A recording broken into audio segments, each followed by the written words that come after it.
Alors, bonjour à tous, bonjour à nos chers auditeurs et ainsi qu'à nos deux invités du jour afin d'analyser les résultats de la présidentielle 2017, du scrutin du premier tour. Donc, j'ai invité le professeur de philosophie Pierre d'Ortiguier ainsi que l'écrivain traditionnaliste Pierre-Yves Lenoble qui vient d'éditer aux éditions Fiat Lux Diablerie de foule, psychologie sociale et sciences occultes, et ainsi que le chemin vertical, voyage mythique et quête initiatique. Donc, afin de parler des résultats assez extraordinairement décevants et catastrophiques de cette présidentielle. Donc, avant toute chose, rappelons les faits.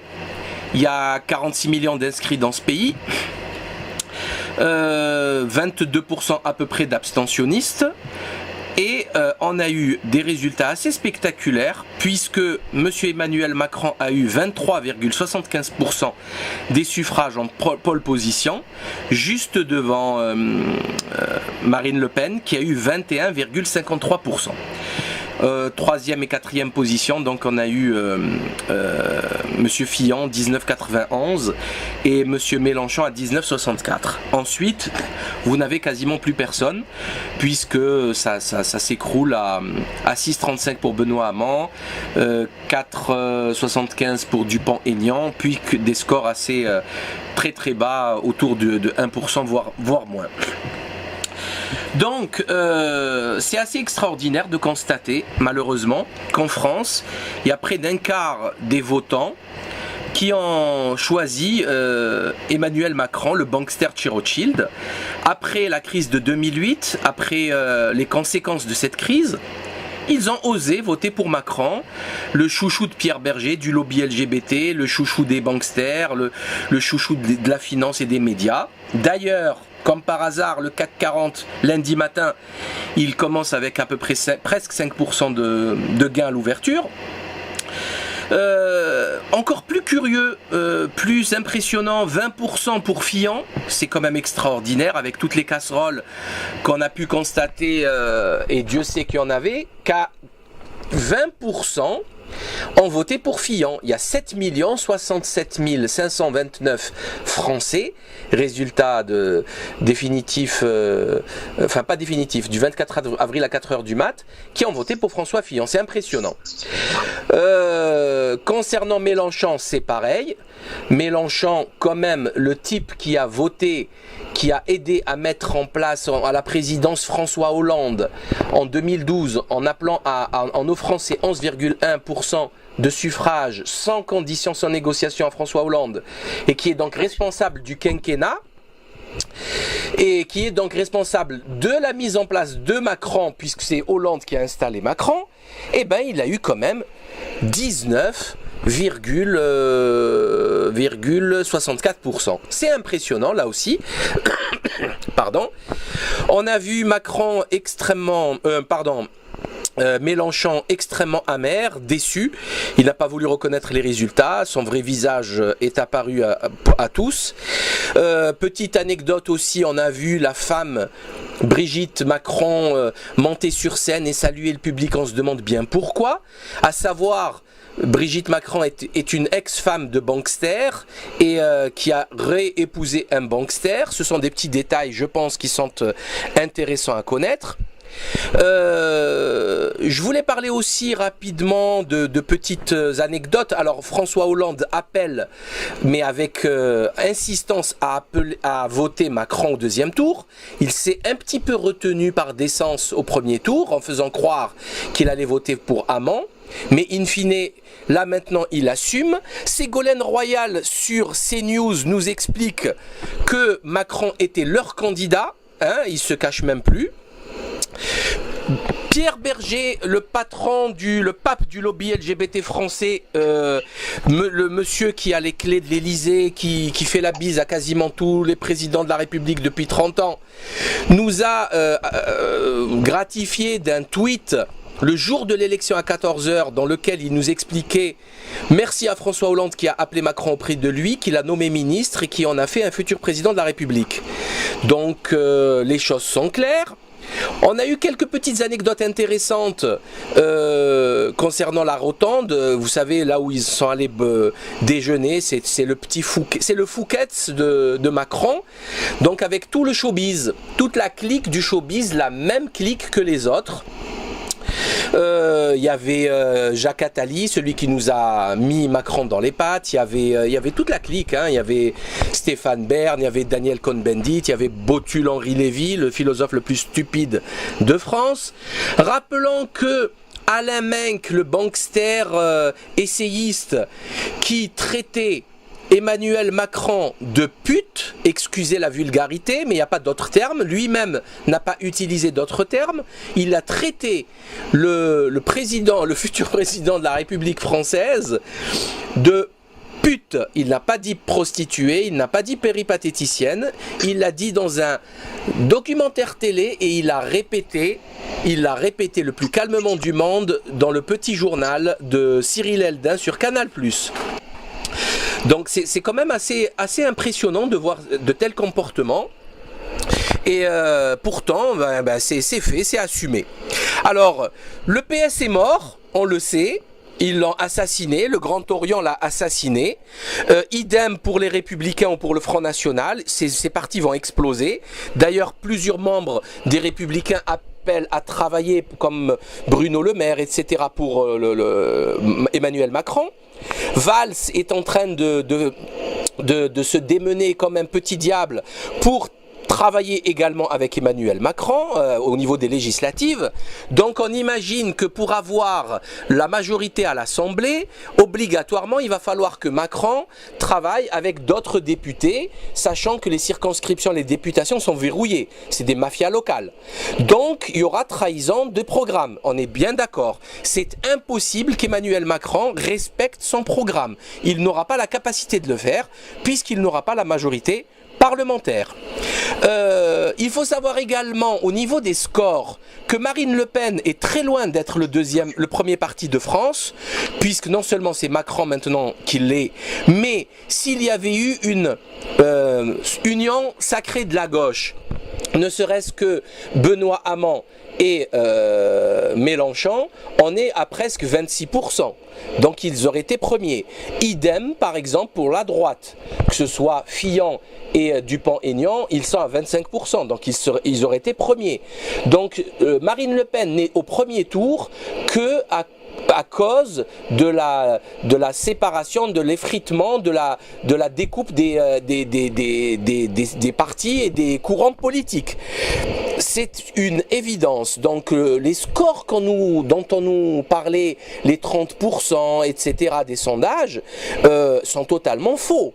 Hein, on nous parlait de chiffres allant jusqu'à 30%, alors qu'on est vraiment beaucoup plus bas. Nous avons vu aussi un épisode assez curieux de terrorisme avec l'attentat des Champs-Élysées, et on peut constater là aussi que ça n'a pas trop marché puisque ça n'a pas gonflé les chiffres de Marine Le Pen plus que ça.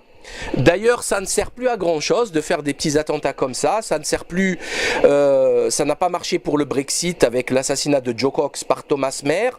Ça n'a pas trop servi en France. C'est peut-être la seule bonne nouvelle de ce scrutin. Mais néanmoins, ils ont quand même essayé leur coup comme par hasard. Alors, on a vu aussi, on en reparlera plus tard, cher Pierre et cher Pierre-Yves, la grande mosquée de Paris appelle à voter pour Emmanuel Macron, ainsi que Chalroumi, on en reparlera. Donc Dalil Boubaker, on a vu aussi les appels de Chalroumi, Hassan Chalroumi, on en reparlera certainement plus tard. On a vu donc aujourd'hui, vous avez le système donc, qui nous propose les deux candidats du second tour, Marine Le Pen et Macron, qui commencent à faire leur petite campagne de 15 jours. On va avoir droit donc le 3 mai à un débat.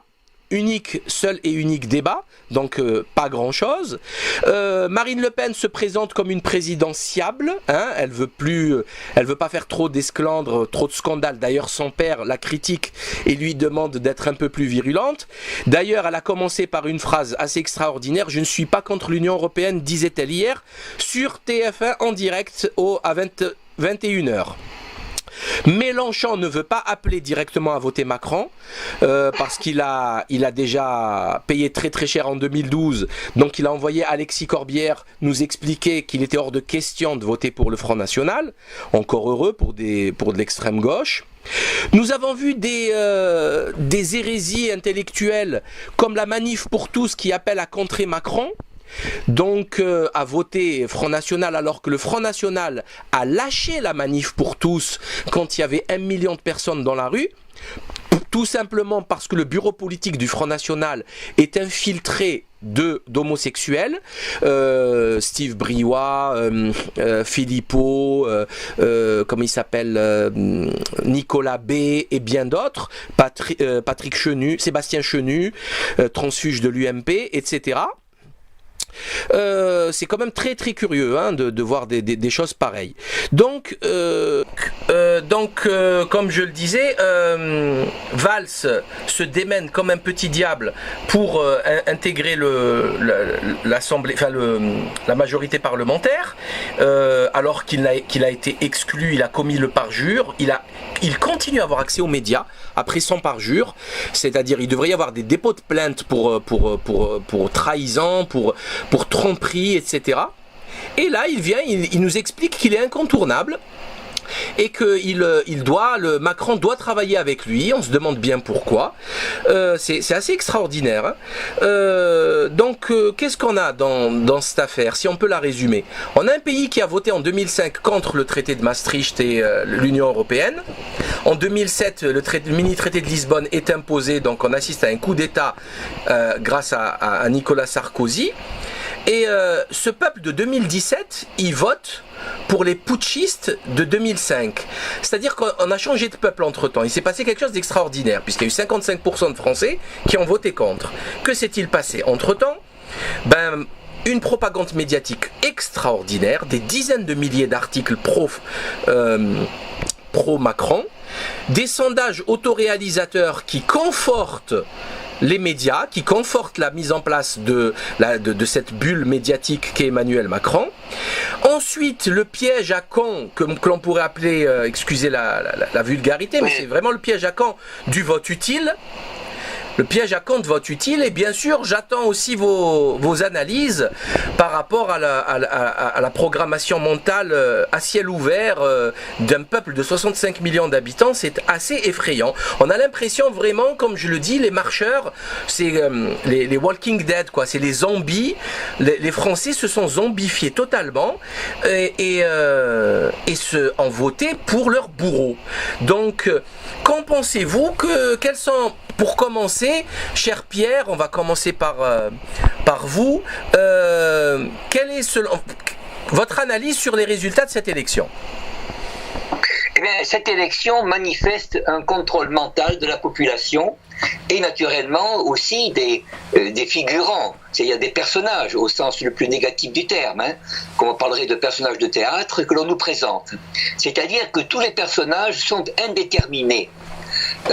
Il est impossible à un électeur de décider si M. Macron est, par exemple, réellement pour la continuation de la politique européenne telle qu'elle a été jusqu'à présent, s'il est résolument contre, quelle est sa position sur, par exemple, le problème des pensions, le problème des retraites, le problème de l'enseignement technique, par exemple, qui est très déficitaire en France. Tout ceci, il ne répond pas. Il donne à la fois l'apparence d'une orientation d'un côté et en même temps il donne celle qui serait, disons, une alternative. Il dit à la fois le même et l'autre, vous voyez. Et cette confusion, à notre avis, n'est pas du tout un fait seulement. Mais cela nous semble être, je crois que c'est aussi l'opinion de mon ami, notre camarade, donc notre collègue Pierre-Yves Lenoble. Il s'agit là d'une sorte de dressage, de nouveau dressage de l'électorat. C'est-à-dire, nous assistons, à notre avis, à une transformation de l'électorat par destruction de tous les partis politiques, c'est-à-dire de la structure des partis politiques, pour mettre en avant des personnalités qui sont toutes, disons, agrégées les unes avec les autres. On voit par exemple un Robert Hue qui prétend être du Parti communiste, avec M. Macron, lequel est également soutenu par des forces, disons, qu'on peut apparaître de droite, c'est-à-dire par exemple au nom de l'antifascisme par M. Fillon. On voit également trônant au-dessus de tous les partis un homme comme Cohn-Bendit qui revient, n'est-ce pas, comme faisant, et c'est à notre avis la réalité, une seconde révolution exactement du même type que celle de 1968. Mais là, la confusion autrefois était, disons, dans les personnes qui se présentaient au peuple. Là, la confusion est introduite même au sein du peuple. C'est-à-dire qu'on veut nous habituer, voyez, plutôt nous habituer à un désintérêt de la chose publique. C'est-à-dire qu'on accepte ce qui nous est présenté par la presse. On ne veut pas interroger le candidat ou les candidats sur leur programme. Et on ne le peut pas parce qu'on voit qu'il y a des personnalités qui sont contradictoires. Contradictoires entre elles, qui semblent s'unir, mais sur un programme qui ne désigne pas. Je crois que ça, c'est le fait nouveau à l'intérieur du pays. Alors on peut dire qu'il y a un écroulement. C'est pire qu'un écroulement. Dans un écroulement, il peut y avoir une reconstruction. Tandis que là, il n'y a pas de reconstruction possible, il y a une modification justement de l'esprit du peuple. C'est-à-dire qu'on habitue les gens à une sorte de confusion, et je crois que le but dernier, c'est le désintéressement du public, si je dis bien le public, de la chose publique. C'est-à-dire que ce qu'on appelle le peuple, qui est une notion très abstraite aujourd'hui, à notre avis, est invité à regarder la politique comme un spectacle, à accepter les personnages qu'on lui présente, comme dans un film, et vous savez que dans ce film, par exemple, c'est M. Attali qui a déjà annoncé la victoire de M. Macron en disant que c'était sa propre créature.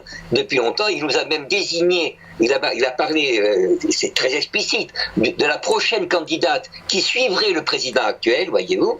Et je crois que ceci est véritablement une forme de dictature terrible, qui ressemble, vous voyez, j'ai pensé à cela, à la prise de pouvoir par les communistes après la guerre, surtout en Europe. Ils disaient qu'ils voulaient détruire les partis politiques pour exprimer la volonté populaire. Et bien là, on détruit les partis politiques, on assiste à un suicide de tous les partis, à droite, à gauche et au centre, pour pouvoir, disons, être aspirés par une espèce de magnétisme. Alors ce magnétisme est représenté par un homme, voyez-vous, qu'on nous oblige d'accepter, avec un fantôme bien sûr de fascisme qui n'en est pas, c'est-à-dire que les gens disons, sont acceptés. Si ceux qui sont contre Macron, qui voteraient, c'est la seule façon d'opposition, mis à part l'abstention, qui est notre proposition, vous savez, comme la vôtre, Salim, ceux qui vont voter, par exemple, pour le Front National, en fait, ne peuvent même pas dire qu'il y a une cohérence de l'attitude du Front National, qu'il y a une clarté de l'attitude. Ils vont voter pour le Front National contre Macron, mais ils ne voteront pas pour un choix positif, disons. En fait, c'est un choix qui est démobilisateur. Et je crois que cette élection est une atteinte non pas à la volonté populaire, qui est une chose un peu imaginaire, mais une atteinte aux capacités d'autonomie de chaque électeur. Ok. Cher Pierre-Yves Lenoble, votre avis sur même si ça vous, je sais, on en a déjà parlé, ça vous... Ouais. Ça vous... Il y a d'autres choses à dire. Déjà, moi, je voulais revenir sur le taux de participation de 80%. Oui. Et en gros, moi, quand je vois les résultats de l'élection, pour moi, il y a deux choses. Personnellement, je ne crois pas que 80% des Français se sont déplacés. On en a parlé hier un peu. Si on fait une étude de nos amis sociologiques, moi, il y a une personne sur 10 qui s'est déplacée. Il n'y en a pas 8 sur 10. Déjà, il y a ça. Mais si c'est vrai, du coup, les Français sont fous. Du coup, parce que comme vous avez dit dans votre introduction, il n'y a aucune logique là au vote des Français qui suit plus du tout la tendance qui était plus ou moins anti-européiste, à revenir peut-être à plus de souveraineté. Et Macron, c'est strictement l'inverse. Donc, les gens, il y a eu un conditionnement mental qui les a fait changer d'avis, quoi. Alors là, et je pense que c'est la répétition, finalement. On a vu aussi un article du Figaro qui parle de la radiation. On parle de 12 millions je dis bien 12 millions d'inscrits pour des raisons fallacieuses. Et on parlait aussi de 500 000 personnes avec des doubles cartes parce qu'elles ont déménagé. Donc je pense franchement qu'il y a quelque chose qui cloche à ce niveau-là. C'est vraiment à fouiller parce que là on parle quand même d'un quart des votants. Du coup, c'est vrai que c'est intéressant de mettre le doigt là-dessus. Je vous laisse continuer. Voilà, sinon, Macron, comme disait Pierre, finalement, vaut mieux même pas aller voter, il faut écouter Jacques Attali, puis on sait à quelle sauce on va être mangé, en fait. Parce que lui, en tout cas, Attali nous a toujours dit que ça allait être Macron, le futur président. Et moi, personnellement, je vous avoue, j'y croyais pas du tout. Je pensais qu'il était trop nul, en fait. C'est-à-dire que pour moi, ils avaient pris vraiment quelqu'un de beaucoup trop lisse, de beaucoup trop vide, pour pouvoir prétendre à un poste de président de la République. C'est-à-dire que on lui demande un chef finalement. On ne demande pas un jeune fonctionnaire brillant finalement. On demande quelqu'un qui représente une nation, ou le pays. Et Macron, non, il représente une certaine classe, une certaine caste, on va dire bourgeoise, parasitaire. Et c'est leur tête de proue, on va dire. Mais le français moyen, je vois pas qu'est-ce qui peut l'accrocher chez Macron. Vous voyez, je sais pas qu'est-ce que vous en pensez. Vous, mais complètement. Il n'a pas la carrure, il n'a pas les épaules, même au niveau corpulence, il fait un peu fragile, un peu trop soigné, un peu trop. Il n'a pas la carrure d'un président de la République dont actuellement, par exemple, la géopolitique actuelle, les tensions actuelles. Donc c'est vrai que ça paraît vraiment bizarre. Mais justement, à votre avis, on a beaucoup parlé d'ingénierie sociale, de programmation mentale, etc. À votre avis, comment on fait pour transformer un peuple en troupeau prêt à aller à l'abattoir? Parce que je ne sais pas si vous avez remarqué quelque chose de magnifique. Parce que vraiment, c'est de la dentelle de Calais, quoi. C'est de la soierie, mais c'est sublime comme boulot. Quand vous voyez les gens qui ont gagné, les macronistes, vous voyez les jeunes de 20 ans, 22 ans, 25 ans, ils pleuraient de joie, ils étaient persuadés d'avoir sauvé la France. Quand vous voyez les mêmes photos des fillonistes ou des mélenchonistes, ils pleuraient de tristesse d'avoir perdu. Ils ont la même conviction et certitude d'avoir raison. Donc c'est ça qui est assez curieux. Comment peut-on avoir certains d'avoir raison en ayant des positions aussi inverses et contraires? Et comment on en est arrivé là? On en est arrivé là parce que on a donné non pas aux gens des programmes à analyser. On n'a pas fait appel à leur réflexion, mais disons à des représentations. C'est-à-dire qu'on a cultivé ce qu'on pourrait appeler en philosophie le vouloir vivre, vous voyez, avec des illusions qui finalement, à chaque fois qu'elles s'évanouissent, ressuscitent celui-ci et le font continuer perpétuellement, on va d'illusion en illusion, disons, jusqu'à un auto-anéantissement de sa propre liberté. Et les gens vivent aussi aujourd'hui dans l'instant. Ça, c'est le fait ce sont les conséquences de la vie. Et un homme comme qui a réussi de ce point de vue, du point de vue théâtral, c'est certainement Mélenchon.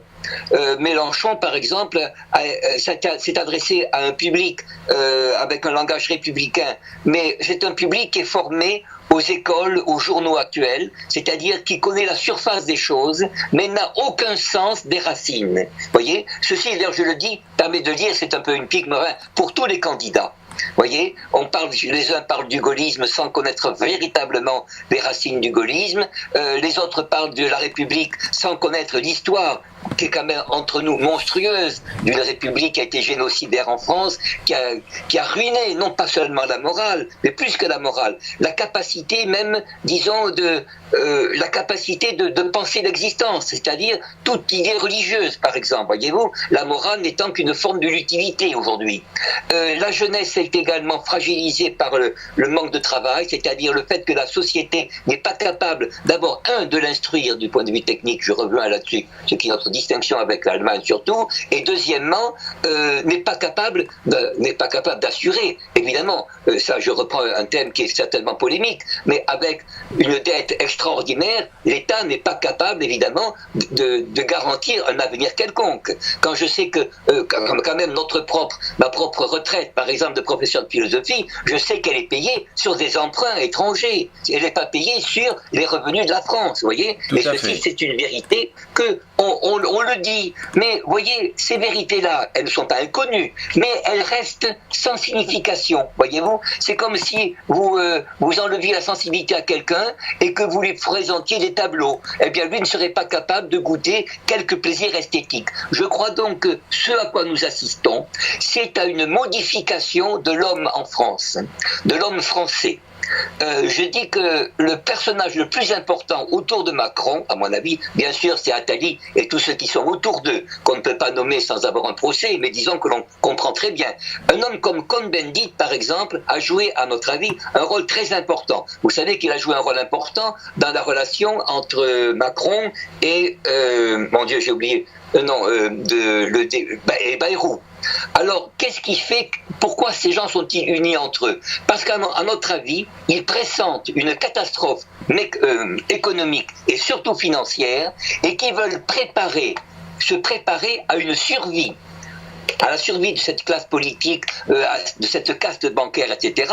C'est-à-dire qu'au lieu de réagir, car ils ne peuvent pas réagir à la crise qu'ils ont créée, dont ils vivent, voyez-vous, ils veulent se survivre à l'intérieur d'un peuple désorienté, voyez-vous. Et aujourd'hui, cette élection, dont vous remarquez, Salim, le caractère absurde, arbitraire, y compris par exemple le mensonge que l'on voit de la participation, bien sûr. Je crois qu'au-delà de cela, il y a une sorte d'irrationalité, voyez-vous, qui est entretenue. La politique, c'est un vieux mot de bord de l'époque 68 et 70, est devenu un spectacle. Mais c'est pas un spectacle qu'on offre à un public, c'est un public, un peu à la manière de que faisait le communiste Brecht, que l'on invite à monter sur la scène, voyez-vous. C'est un public à qui on demande d'écrire la pièce de théâtre. C'est-à-dire c'est un public auquel on demande une participation, mais en fait c'est une improvisation. C'est-à-dire qu'en réalité, on veut, disons, anesthésier la population pour pouvoir lui faire franchir cette étape terrible des années 2018, 2019, 2020, qui sont d'ailleurs annoncées par le fameux Attali en question, par l'Algérois Attali, voyez-vous, et je crois qu'ils pensent à l'occasion de ces difficultés et de ces misères inévitables, renforcer la nécessité de leur tyrannie, voyez-vous. Vous savez, je vais donner un dernier mot. La tyrannie, le tyran, en philosophie, je dis, comme ça, au XIXe siècle, a été défini comme l'homme qui est sans objet, qui ne connaît pas réellement ce qu'il a à faire, qui voit toutes les choses dans une espèce, disons, de flou. Il ne songe qu'à sa puissance et pas du tout à l'objet de sa puissance. On cultive la puissance des gens, la puissance du peuple, par la communication, par l'engineering social, etc. Mais on l'habitue à ne pas avoir un objet fixe devant lui, voyez-vous. C'est un peuple qui vit sans objet. C'est ce qu'on appelle, en philosophie, avec un mot latin, le nihilisme, voyez-vous. Autrefois, c'était une question qu'on voyait dans les livres. Aujourd'hui, on est en train de vivre, Salim, ce qu'on nous a, disons, annoncé dans des livres de faux prophètes, je veux dire de prophètes impies. Et ceci, le peuple aujourd'hui est en train de subir, voyez-vous, d'éprouver un début de misère intellectuelle, voyez-vous, d'indétermination intellectuelle, et je crois que ceci accompagnera, bien sûr, une misère terrible, avec évidemment une vie, avec un minimum, vous savez ce qu'on appelle le salaire minimum. On nous habitue, disons, à un monde féerique, qu'en fait un monde de sorcières, voyez, et je crois que toute résistance, vous le verrez, graduellement va diminuer devant cette tyrannie, parce que justement on aura décérébré l'ensemble de la population, à commencer par la jeunesse, et surtout la jeunesse.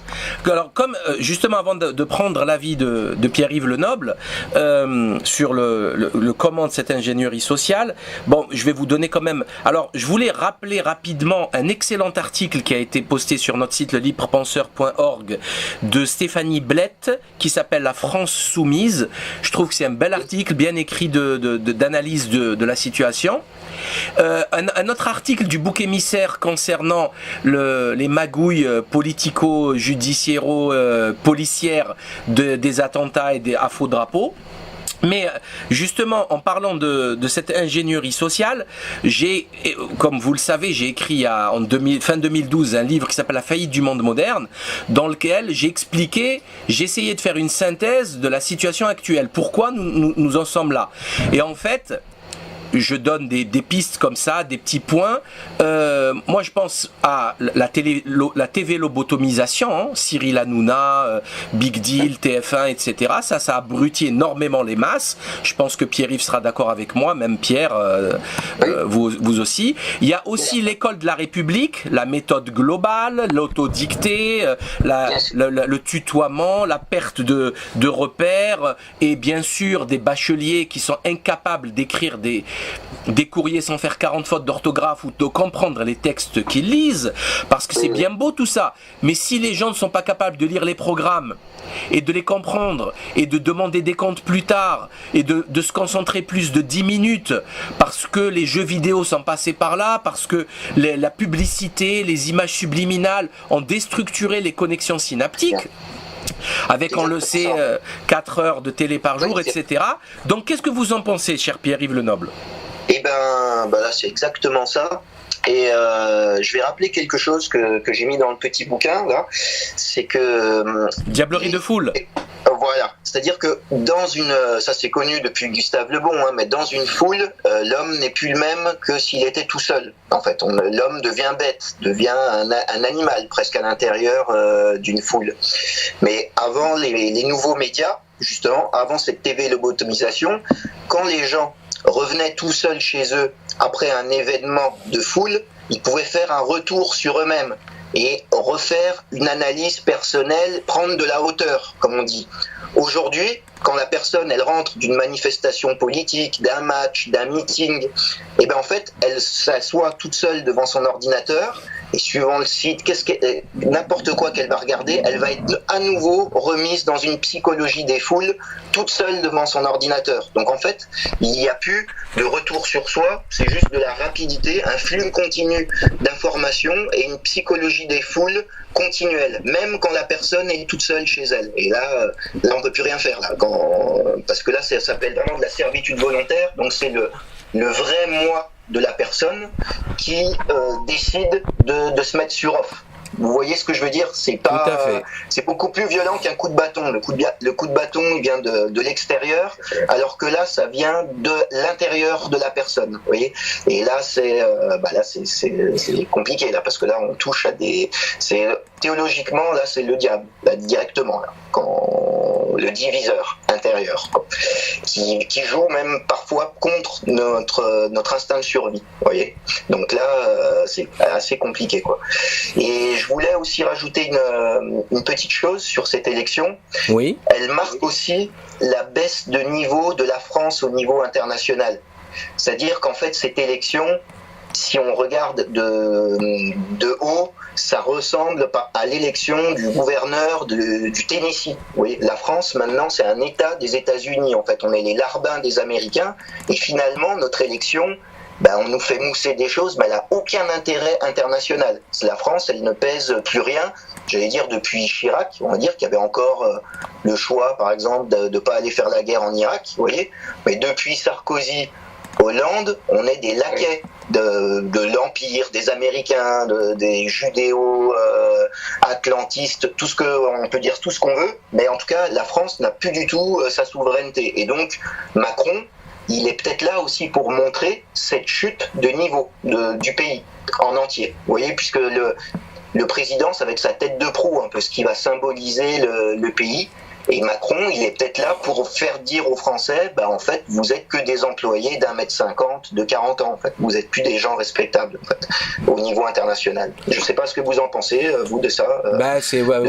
C'est un constat malheureux, mais ouais, c'est un constat. Je crois que c'est évident depuis maintenant une bonne quinzaine d'années. Mais vous pensez pas, je me fais l'avocat même pas du diable, je me fais notre propre avocat, mais vous pensez pas que c'est tellement gros? Moi, je n'y crois pas, hein, mais bon, on continue à espérer. Mais ce qu'ils ont fait est tellement gigantesque que ça peut leur retourner dessus, leur retourner à la figure, tellement c'est grossier et vulgaire. Ouais, moi d'ailleurs, je pense, ce que je vous disais, je pense que des gens comme nous qui avons compris que c'était une mascarade, on va plus rigoler que même avec Hollande. Parce que Macron, il l'a montré pendant la campagne, il a bugué. C'est-à-dire, avant, on avait des gros menteurs, mais ils mentaient bien. Là, Macron, même ça, je sens qu'il va échapper aux gens qui sont derrière lui. Il peut dire des conneries à tout moment, en fait. Il est un peu instable. Et pendant 5 ans, je sens qu'il va y avoir des choses assez rigolotes, quoi, avec Macron. Parce qu'effectivement, il y a une chute de niveau. Et même quelqu'un comme Hollande ou des gens comme Sarkozy, c'est des dégénérés. Mais là, Macron a encore descendu un peu plus bas, là, je crois. Parce que là, c'est carrément, il saura pas son texte. Vous voyez, les autres lisaient bien leur texte. Lui, il peut se gourer dans son texte. Et ça va être drôle. Sans compter qu'on va avoir une très jolie première dame de France. Hein. Oui, effectivement, c'est assez impressionnant. Et je voulais aussi parler je voulais donner un petit chiffre assez intéressant et surtout mettre le doigt sur cette ingénierie sociale médiatique. C'est le retour, comme par magie, de Manuel Valls, qui fait les matinales radio, télé, partout, venant nous expliquer qu'il doit participer à la majorité au niveau de l'Assemblée pour gouverner, alors qu'il a perdu aux primaires PS, qu'il a été désavoué pour sa politique, et que même chez lui à Évry, alors qu'il a parjuré, qu'il a appelé à voter Macron, c'est Mélenchon qui est arrivé en tête. C'est-à-dire que Manuel Valls, cet ultra-sioniste du Grand Orient de France, qui ne pèse plus absolument rien, qui est un type qui n'a aucun honneur et aucune dignité, qui devrait être viré du PS par simple respect des statuts de ce parti politique, les médias continuent à lui servir la soupe et il vient s'exprimer comme si de rien n'était, en disant qu'il représente l'alternative de sa propre gouvernance catastrophique pour sauver le pays du chaos dans lequel il l'a mis. Donc, comment vous pouvez franchement, intellectuellement, expliquer une telle hérésie ? C'est-à-dire que un homme comme Valls, qui est un pantin, qui est un homme mécanique, si on peut dire, est en réalité le signe même d'une incapacité d'opposition au gouvernement actuel. C'est-à-dire que nous allons voir apparaître et disparaître des personnages de la scène, voyez, on nous donnera l'impression que tel personnage politique a encore une puissance alors qu'il ne l'a plus.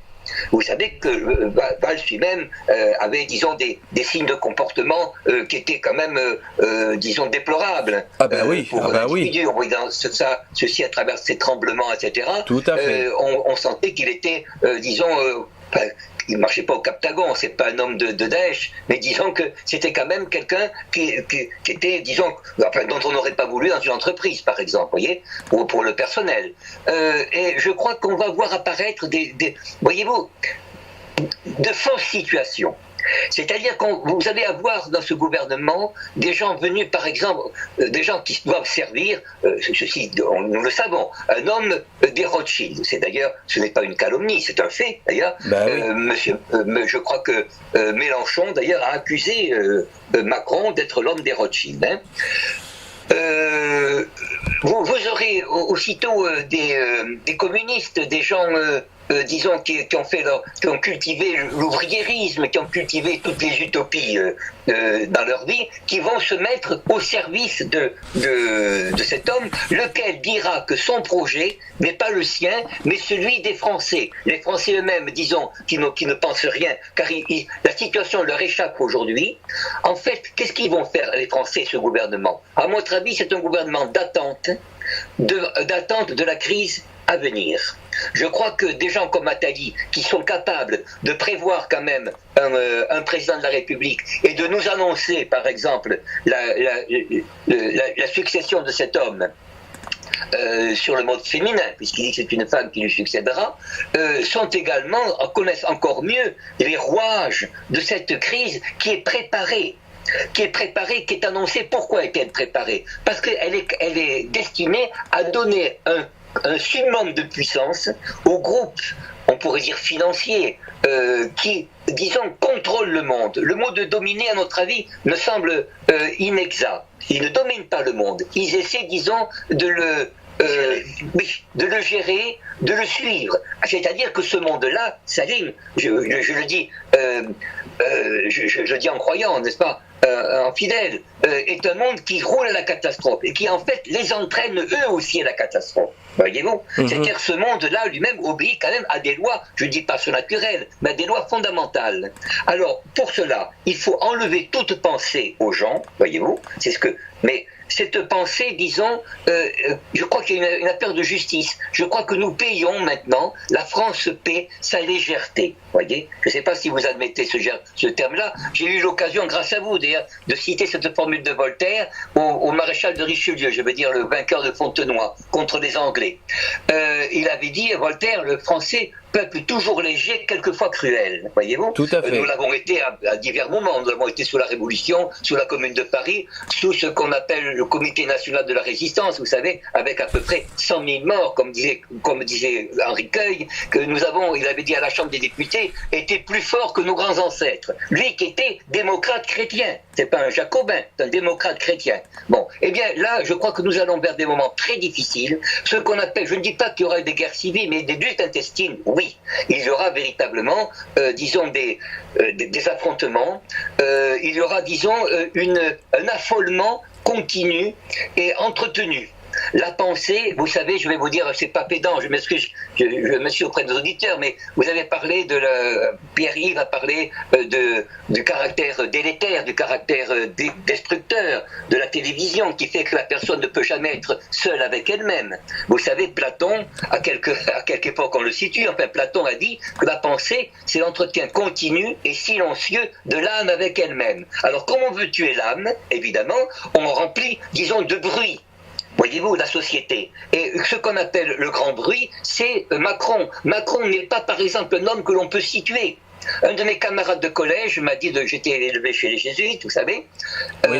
Eh bien, on m'a dit, tu sais, c'est un homme de chez nous. Qui c'est cet homme de chez nous? Qui vient de la Providence, Damien. Un homme qui a été à la revue Esprit, un homme qui a été autour de Paul Ricoeur. Il est catholique, il est comme cet animal qu'on voit, je crois, chez La Fontaine. Il dit, regardez, je suis oiseau par ceci, et je suis un homme parce que je suis bipède, voyez-vous. C'est un homme qui est en réalité le résultat d'un jeu de force. Alors, bien sûr, il y a un chef d'orchestre, un homme comme un Attali ou autre, mais c'est le chef d'orchestre d'une cacophonie. En réalité, il ne faut pas craindre des gens comme Attali, des gens qui ont créé Macron, car eux-mêmes, ils ne font que spéculer sur le vide. Voyez-vous ? Et je crois que je crois que je m'adresse, disons, à la jeunesse, parce que c'était mon rôle toute ma vie, mais je crois que la jeunesse qui nous écoute ne doit pas craindre, disons, l'avenir, parce que l'avenir, justement, parce qu'il est porteur de la destruction de la société absurde dans laquelle nous vivons, lui donnera une chance, je n'emploie jamais le mot d'opportunité, mais une chance, ce n'est pas une certitude, mais une chance de s'en sortir, à condition qu'elle regarde l'effondrement, qu'elle sache que ce qu'elle voit, c'est un effondrement, voyez-vous, et qu'il n'y a aucune construction, que tout est devant elle une illusion. Cher Pierre-Yves, Oui, il y avait une chose à dire justement pour rebondir sur ce que disait Pierre. Allez-y. Il y a aussi, est-ce que on n'est pas en train d'assister à la fin tout simplement de la politique? C'est-à-dire, vous voyez comme en Grèce ou en Italie, on a mis directement des gars de Goldman Sachs, directement des banquiers. Moi, Trump, comme vous d'ailleurs, pour moi, ça a toujours été un bankster. Et finalement, on nous l'a fait passer pour un chevalier blanc de je sais pas quoi, alors que ça reste un bankster en fait. Et Macron, c'est aussi un bankster. Donc, est-ce qu'on n'assiste pas, vous voyez, directement à la prise de pouvoir des technocrates de la banque, avec un grand B, sur les populations, mais directement. C'est-à-dire ils n'ont même plus besoin d'hommes de paille. C'est très juste. Là, c'est une prise de pouvoir directe. Voilà, c'est vrai. Et un banquier, on va pas lui demander des étincelles, hein. On va pas lui demander d'une spiritualité ou quoi que ce soit. Lui, dans sa tête, c'est des plus et des moins, et c'est tout. Hein. Justement, je voulais aussi parler de la haine, de la passion que créent les partis politiques. Et je sais pas si vous avez vu un petit peu les reportages le soir du résultat à 20h. On a vu les vidéos filmées, les télés filmer les réactions des frontistes, des fillonistes, etc. Et on a vu des insultes, une vulgarité extraordinaire, avec des insultes extrêmement violentes, et ça... C'est pour mieux régner, hein, ça. Oui, mais... C'est la multiplication des partis, des idéologies... Non, je parle pas de ça, je parle pas de la division des partis, je parle de la vulgarité qu'on a entendue, et de la haine. C'est-à-dire que ce n'est même plus comme avant... des partis, bon, la gauche, la droite, mais il y avait une tenue, les gens se tenaient. Là maintenant, c'est des insultes de voyous, en utilisant les partis sexuels. On a vu par exemple un rouquin insulter la presse. Certes, la presse est corrompue, sauf qu'il oublie que par exemple Dassault a censuré Nicolas Dupont-Aignan parce qu'il voulait qu'il se rallie à la candidature Fillon, Serge Dassault, qui est un voyou politique qui a été condamné dernièrement pour fraude, c'est un délinquant fiscal. Et malgré ça, ce petit jeune rouquin croit que la presse est contre Fillon, alors que une grande majorité de la presse est de droite, puisque ce sont des milliardaires, et que ça n'a aucun sens. Mais néanmoins, on a vu des gens très très très haineux, très vulgaires, et ça aussi, je pense que ça fait partie de la problématique. Oui. Ce que je voulais dire, justement, c'était ça. On crée ce que René Girard appelait des rivalités mimétiques. C'est-à-dire, il y a une personne A et une personne B, les deux, elles veulent C. Et au bout d'un moment, A et B oublient C et indéfiniment se mettent dessus. Vous voyez ce que je veux dire? Juste par l'envie de dominer l'autre. Et plus on va augmenter les sous-partis, plus on va augmenter les idéologies, plus on va augmenter les choses, en fait, on divise et les gens vont devenir de plus en plus agressifs. Et alors que souvent, c'est des gens qui pensent des fois 95% pareil, mais ils vont s'entretuer sur les 5% où ils ne sont pas d'accord. C'est impressionnant. Ils veulent tous sauver le pays. Ils se retrouvent à se taper les uns sur les autres. C'est tout de même extraordinaire. Il n'y a pas de projet commun, en fait. Vous voyez, il n'y a pas d'unité en amont qui relie les gens, en fait. Il n'y a pas de tradition, justement, avec un grand T, qui relie les gens en amont. Et du coup, chacun a sa vérité, chacun veut l'imposer à l'autre, et c'est indéfini. Et puis, ça se permet, c'est le tous contre tous, au bout d'un moment, quoi. C'est, voilà, moi je suis un homme, toi t'es une femme, moi je suis un tel, toi t'es l'autre, t'es tel parti. En fait, à notre époque, on peut se diviser sur tout, même maintenant au niveau de l'identité sexuelle, même au niveau de choses qui normalement on peut pas y toucher, ça, vous voyez ce que je veux dire. Donc au bout d'un moment, on va arriver vers la division absolue, puis au bout d'un moment ça s'appelle le chaos, hein, en fait, le tous contre tous, c'est la guerre civile ou je sais pas. Et à force d'augmenter les divisions à l'intérieur d'une entité, en fait, on augmente ses sous-parties, en fait, pour la détruire, quoi. Alors, pour la rendre molle.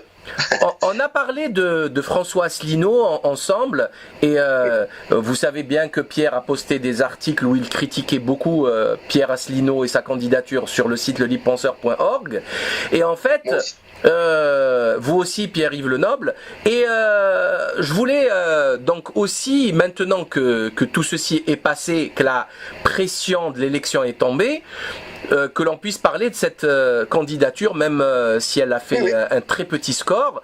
Notamment, bon, j'ai une petite critique à faire aux aficionados de Monsieur Asselineau.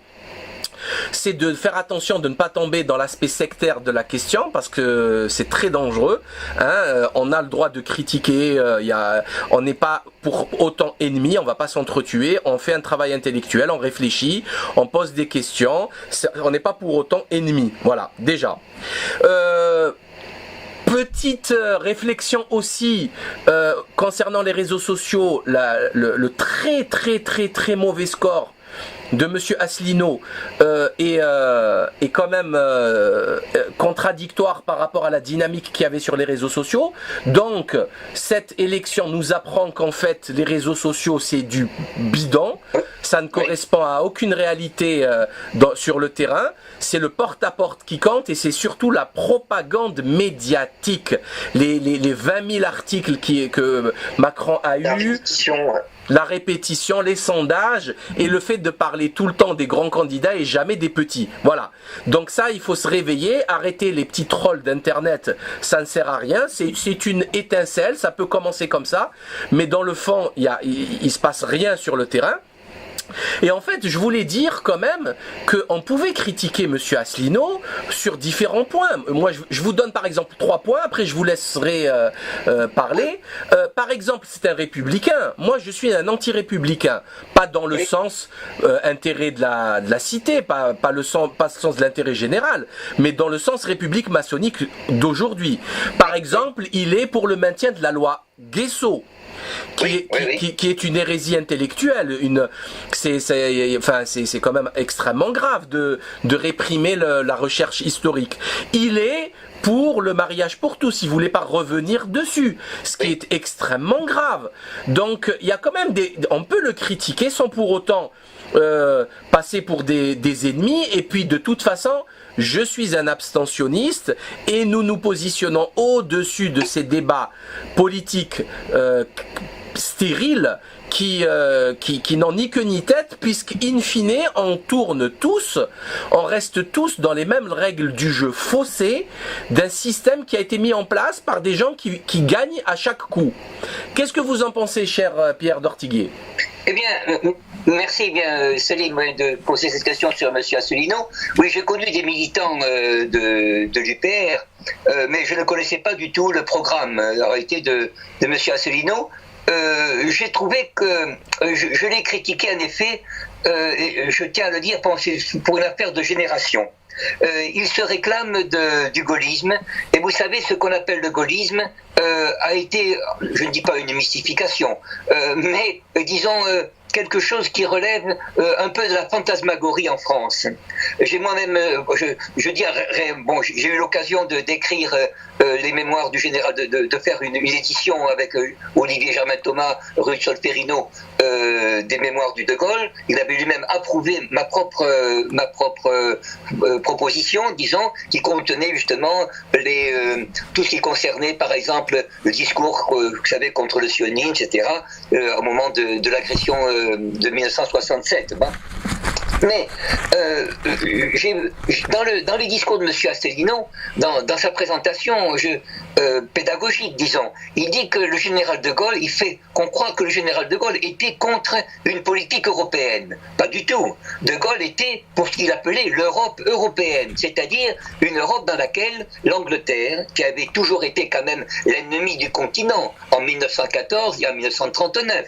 Bon, on ne va pas nous parler du régime national-socialiste. En 1914, il n'y avait pas de régime national-socialiste, vous savez, mais il y avait ce que Romain Rolland appelle la lutte des nations qui travaillaient moins bien contre la nation qui travaillait le mieux. Vous savez, une formule de 1921 à son secrétaire, que j'ai souvent eu l'occasion de dire. Eh bien, il y a eu, nous parle M. Asselineau, nous dit que si on retourne au franc, vous voyez, le franc a été très fort sous le général de Gaulle. Non, le franc n'a été fort en France que parce que nous avons eu, en 1958 ou 60, j'étais présent à ce moment-là, une aide considérable de la part d'Adenauer et de l'Allemagne, si considérable qu'Adenauer a dû démissionner sur pression des Américains. C'est grâce aux Allemands que nous avons eu le franc lourd, ce qu'on appelle le nouveau franc. Mais rapidement, avec notre manière de travailler, nos mœurs, j'ose le dire, nos mœurs républicaines au très mauvais sens du terme, héritées de la Révolution française, nous avons, disons, négligé un certain nombre de facteurs de travail.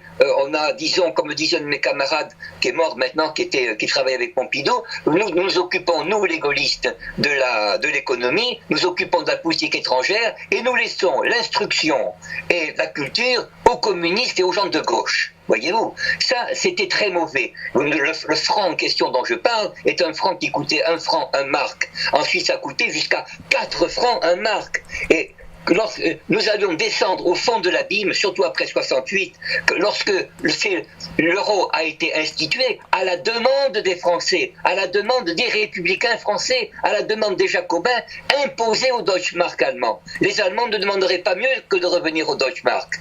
Mais que veut faire aujourd'hui, ce que ne voit pas M. Asselineau, j'espère que c'est, je lui donne une innocence quand même, je lui accorde l'innocence, c'est que c'est ce qu'on appelle la city anglaise, c'est-à-dire ce monde anglo-américain, qui en réalité est un monde essentiellement britannique, celui de la cité de Londres. Qu'est-ce qu'il veut faire? Il veut faire exploser la monnaie en Europe, parce que cela permettrait justement à une économie usuraire, voyez-vous, sur les nations affaiblies, de continuer justement cette espèce d'énorme Commonwealth d'aujourd'hui.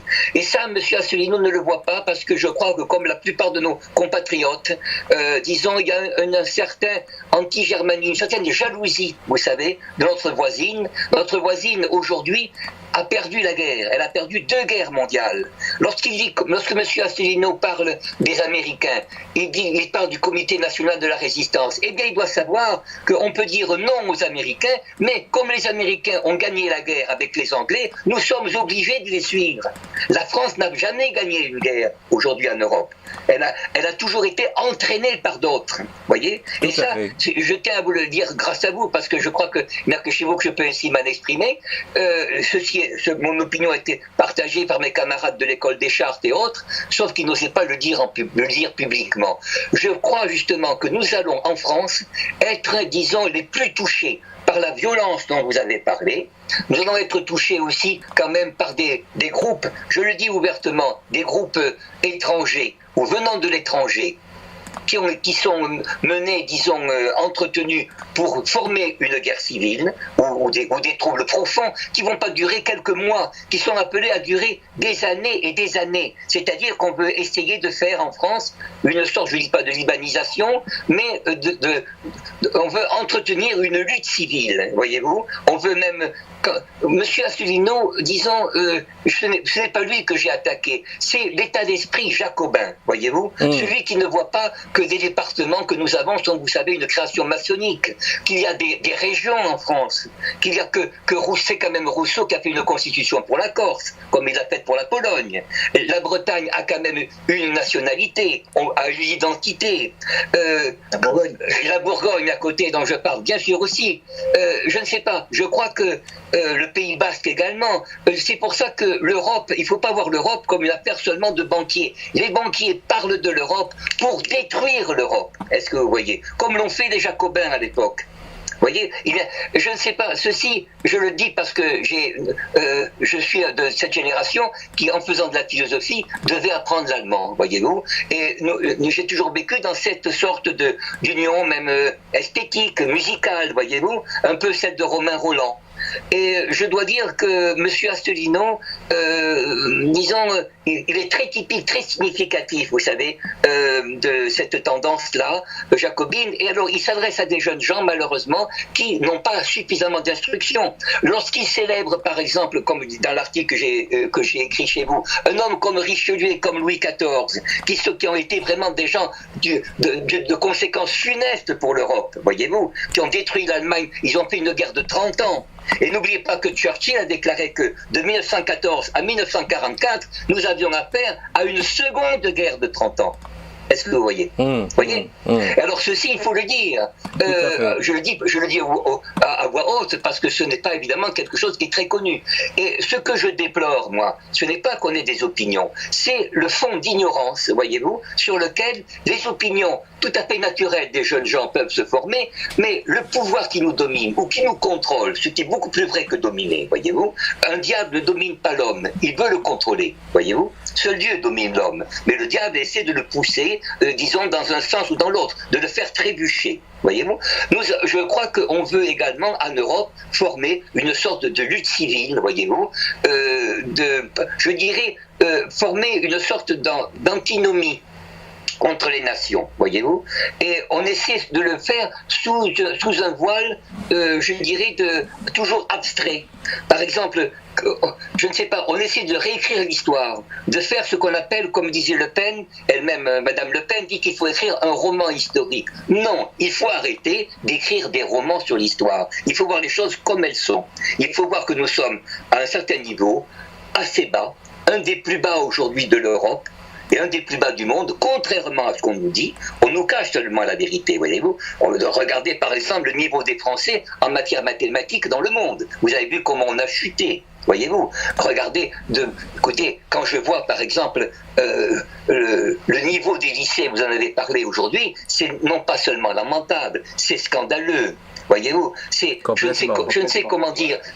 Je vois par exemple les livres d'arabe que nous avions dans le secondaire. Moi, je ne faisais pas d'arabe, mais je voyais qu'il y avait des livres pour le secondaire. C'était Lecomte et Guédira. Si vous voyez le niveau de Lecomte et Guédira par rapport aujourd'hui à ce qu'on donne comme livret d'arabe, c'est véritablement le jour et la nuit.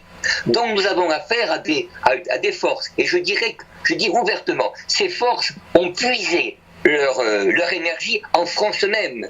Nous sommes le seul pays qui a fait la révolution en 1789. On a essayé de l'imposer à autrui, de l'imposer chez vous en Algérie. C'est au nom de la révolution, ce sont des gens de gauche, ce sont des républicains essentiellement qui ont fait la colonisation. Et parmi eux, les plus durs, je le dis ouvertement à mes amis musulmans, dont je suis d'ailleurs, c'est que ce sont les socialistes qui ont été les plus durs. Quand je vois par exemple, vous savez, la communauté maghrébine voter pour des gens du même parti que Soussel, qui était non pas qui était bien sûr gaulliste, mais que Lacoste, par exemple, qui était l'homme de ma région. Et regardez Jules Ferry, regardez la vie d'un noir au ressort d'une montre. Voilà. Oui, regardez, comme dit, il parle de Jules Ferry, comparer justement la vie d'un noir à un ressort d'une montre. Au ressort d'une montre. Non, mais je ne sais pas. Est-ce que vous avez entendu, je m'adresse à M. Asselineau, est-ce que vous avez entendu l'empereur d'Allemagne, le Kaiser Guillaume II, dire une chose pareille? Alors que lui, il avait dit, je l'ai dit dans un article chez vous, il regrettait de ne pas être né musulman. Vous avez vu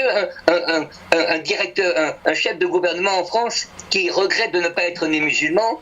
Non, mais je pense Napoléon. Il y a eu Napoléon. Peut-être Napoléon. Mais mon cher ami, Napoléon était un Corse. Oui, voilà ce que je tenais à dire. Je vous remercie. En tout cas, vous avez dit, Salim, quelque chose de très juste à l'égard de la jeunesse. Oui. Quand on critique quelqu'un, aujourd'hui on est habitué, sous certaines influences, je n'ose pas dire, certaines influences que chacun reconnaîtra, nous sommes habitués à la haine, à cultiver la haine, à dire que quelqu'un on ne l'aime pas parce que c'est un nul, c'est un homme que j'exècre, etc. On dit d'ailleurs dans le langage courant, j'aime, je n'aime pas, j'adore ou je méprise. Non, il faut comprendre que quand on critique quelqu'un, c'est aussi le résultat d'une réflexion qu'on a avec soi-même, voyez-vous. Ça, c'était bien sûr ce qu'on apprenait dans les classes, c'est l'exercice de la philosophie. Philosophie, c'est aussi parler à autrui, mais en réfléchissant avec soi-même, voyez-vous. On peut dire, quand quelque chose ne vous paraît pas juste, il faut avoir la capacité de le dire pour pouvoir susciter justement je dirais vraiment au sens fort du terme, une polémique, c'est-à-dire une lutte entre ce qui est vrai, ce qui est moins vrai, ce qui est plus vrai, ce qui est exact ou encore plus exact, voyez-vous. Et s'améliorer tout simplement. On appelle s'améliorer, voilà. Et alors ceci, je vous remercie de dire ceci parce que je comprends que plusieurs personnes n'aient pu être déroutées par ce que j'ai dit, mais j'ai toujours argumenté, voyez-vous. Pour moi, j'estime que le Brexit, par exemple, le Brexit, parce qu'avec ces termes de Frexit et de Brexit, je ne reconnais plus la langue française. Ce qu'on appelle le Brexit est en réalité une politique anglaise tout à fait stable, voyez-vous, de vouloir à la fois mettre un pied en Europe pour l'empêcher de progresser et avoir un pied à l'extérieur, justement, pour pouvoir diriger ses propres affaires. Je ne voudrais pas, je dis bien je ne voudrais pas, que le Frexit fût une certaine manière de répéter le Brexit, de se mettre sous l'égide anglaise. Voilà, c'est ce que j'ai voulu dire. Et quand on critique justement l'euro en Europe, il faut quand même reconnaître ce que je vous ai dit tout à l'heure, il faut savoir et répéter que cet euro dont nous disons souffrir, voyez-vous, est un euro qui a été imposé à l'Allemagne. Voyez-vous ? Et lorsqu'on voit par exemple aujourd'hui les gens comme Trump et même M. Macron, car M. Macron est un jésuite dans le mauvais sens du terme, se plaindre que les Allemands progressent dans leur commerce extérieur parce que l'euro baisse, écoutez, il faudrait quand même être sérieux, voyez-vous ? Il faudrait quand même savoir quelle est la différence qu'il y a entre nous et l'Europe centrale. Nous et l'Europe centrale, nous, c'est que nous vivons de fausse gloire et d'exploitation de notre propre travail. Travail des PME, travail surtout des petites et moyennes entreprises. Ce qui fait la force de l'Allemagne, c'est pas l'euro, c'est le fait qu'elle a transformé l'Allemagne de l'Est en paradis des petites et moyennes entreprises, voyez-vous ? Et ça, c'est très fort. Tout à fait. Je m'en aperçois en Iran même. En Iran même, on me dit, écoutez, depuis que quand on commande aux Allemands, dans des petites ou moyennes entreprises, les choses arrivent à l'heure, voyez-vous. Eh bien, ça, nous devons prendre exemple. Il faut dire qu'on nous a quand même imposé 2 guerres. Et n'oubliez pas, je m'adresse, dans ce mot musulman, aux chrétiens, c'est 2 guerres mondiales que l'Allemagne a perdues ont eu comme résultat de faire pousser l'entité sioniste. Non pas en 1945, mais déjà en 1919. Bien sûr, voyez bien sûr. Donc il faut quand même se dire, il faut quand même prendre un peu de recul, voyez-vous. Il faut arrêter, disons de ne voir que des casques à pointe. Alors moi, ce que je dirais pour revenir à François Asselineau, c'est que moi j'ai adoré son expertise sur l'aspect politique des traités européens. Donc oui. il a quand même bloqué et il a fait bugger tout le monde. On a assisté à un débat à 11 où il l'écoutait religieusement. En fait, on se rendait compte que les politiciens ne savaient même pas de quoi ils parlaient. C'était effrayant. C'est vrai.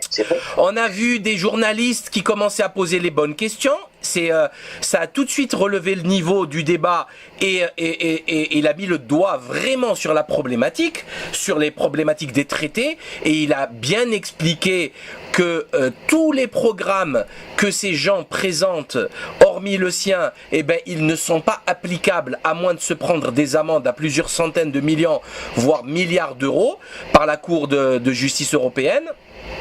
Et ça, effectivement, il a fait un travail pédagogique exceptionnel.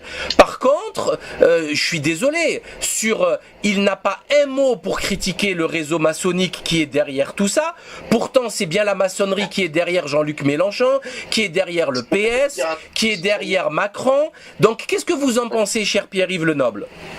Moi, en fait, sur Asselineau, le problème pour moi, c'est qu'il fait vraiment la moitié du boulot. Et donc, je pense que c'est un manque de virilité personnelle, peut-être parce qu'il a été toujours sous des gens, en fait, sous-chef, on va dire, et que là, il convoitait un poste de chef, on va dire.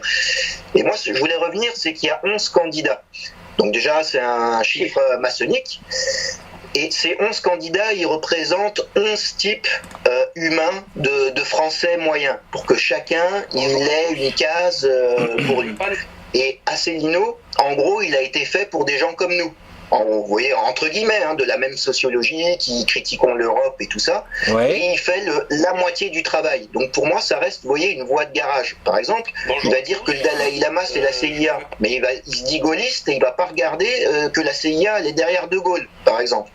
Oui, c'est quand même important là, ce que je dis. Du coup, ou alors il y a des bons et des mauvais complots. C'est-à-dire, on le traite de complotiste, mais il va dire la théorie du complot, du grand remplacement ou ce genre de choses. Et ça, pour moi, ça veut dire qu'il fait partie du système, en fait, d'employer le mot théorie du complot. Comme quoi, il y aurait des bons complots et des mauvais complots. Et c'est François Asselineau qui va nous dire qu'est-ce que c'est qu'un bon et un mauvais complot. Et là, non, ça c'est pas. Enfin, pour moi, c'est pas possible. Et c'est vrai. C'est vrai. En fait, je les mets tous dans le même sac. Si j'en ai un petit peu plus contre Asselineau, c'est parce que en gros le système il me l'a produit pour moi, il me l'a imposé en fait pour moi. Vous voyez, à la base, vu ma pensée, c'est clair, j'allais pas voter Poutou ou je sais pas qui, vous voyez ce que je veux dire. Et donc Asselineau, il était là pour que les indécis, peut-être des gens qui allaient à l'abstention, bah, ils aillent quand même au bureau de vote avec des fausses illusions, tout simplement. Mais en tant que François Asselineau, je pense par contre que lui, il était sincère. Vous voyez, les autres c'est des gros menteurs et lui j'ai l'impression qu'il était sincère. Mais du coup, je sais pas si c'est une grande forme d'intelligence à notre époque parce que on est tombé tellement bas. J'allais dire que j'ai du mal à croire sa sincérité à Asselineau dans ce système-là qu'il connaît depuis 40 ans en fait. Vous voyez, c'est dans ce sens-là quoi. Mais après, j'ai rien contre les gens, mais pour moi ça reste une voie de garage pour souvent des gens. Les gens de l'UPR, souvent c'est des gens de entre guillemets de bonne volonté, d'une assez bonne culture. Tout à fait. Et finalement, pour moi, ils sont quand même pris dans une certaine voie de garage. Mais effectivement, sur pas mal de sujets, et vous voyez, je vais pas cracher dans la soupe. Une chose qui m'a fait plaisir chez Asselineau, c'est que c'est le seul candidat à avoir parlé de la puce RFID, par exemple, qui moi est un sujet qui m'inquiète, par exemple, et que je trouve très important au niveau sociétal. Et par exemple, il faut rendre à César ce qui est à César. Asselineau, il a parlé de ça, c'est le seul. Et moi, ça, j'ai trouvé ça intéressant, personnellement, quoi. Mais sinon, je me suis fait jamais aucune illusion. Et je pense que les Upériens, ils ont été pris dans le prisme Internet. Vous savez, avec les algorithmes, on a les vidéos par rapport à nos affects personnels en fait. Et je pense qu'ils ont cru qu'il y avait un énorme mouvement derrière François Asselineau, alors qu'en fait ils sont restés dans leur petit milieu justement quoi.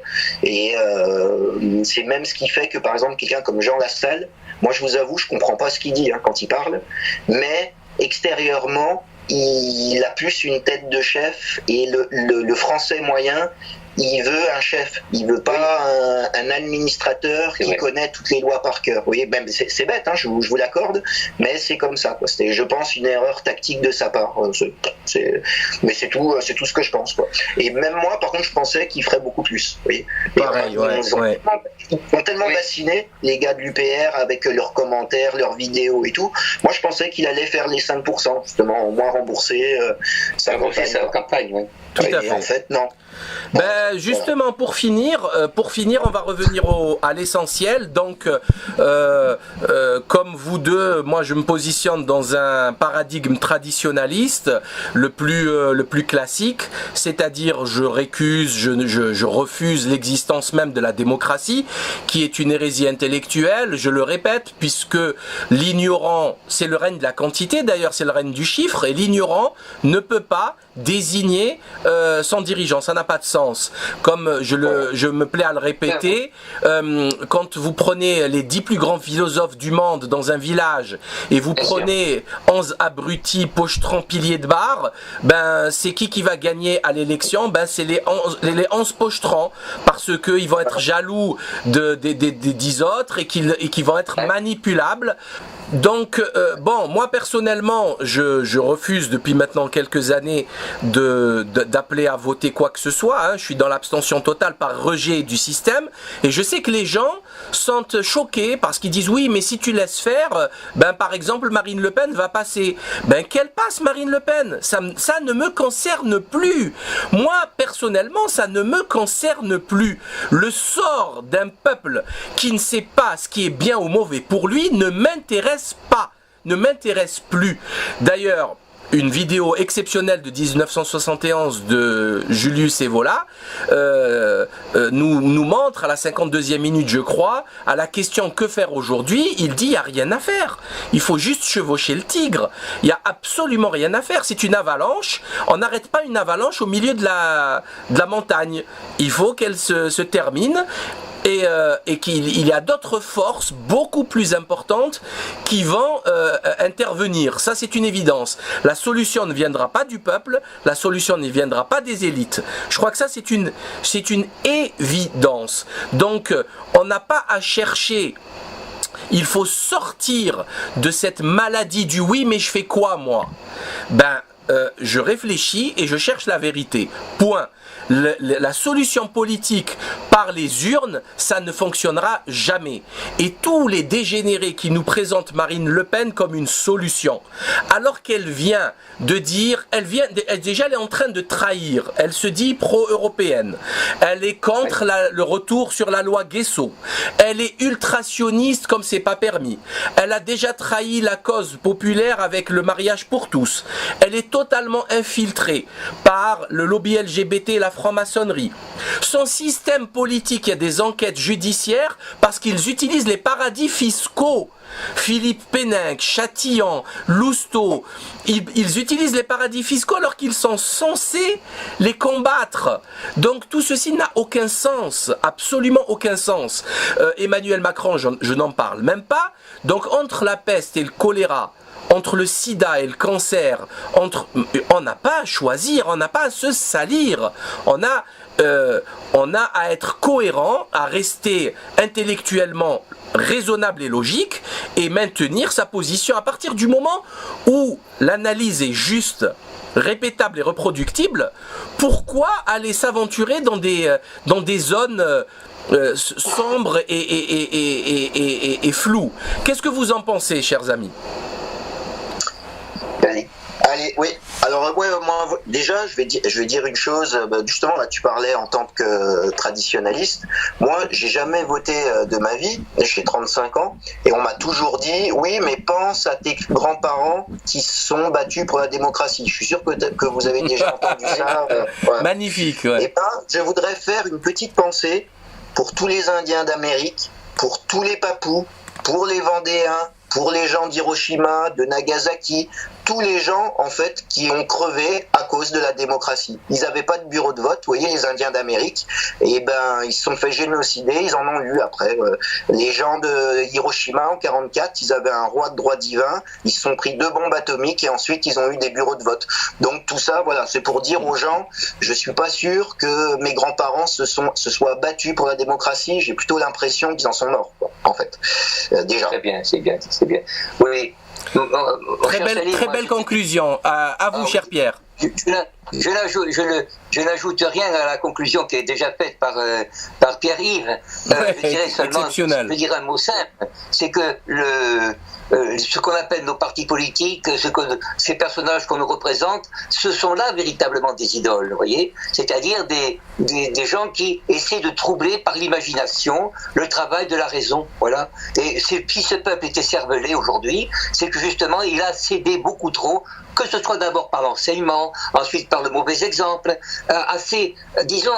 non pas des utopies, mais à des représentations qui ne s'autorisent jamais ou qui s'efforcent jamais, de juger ou d'apprécier. Et je dirais qu'il y a un personnage, je l'ai déjà cité plusieurs fois, qui aujourd'hui est vraiment emblématique de cela et que chacun devrait avoir en tête. Un personnage que j'ai connu d'ailleurs 2 ans avant qu'il ne fasse sur ces troubles en France, c'est Cohn-Bendit. Tous ceux qui vont voter pour Macron, par exemple, devraient se dire « je vote pour Cohn-Bendit ».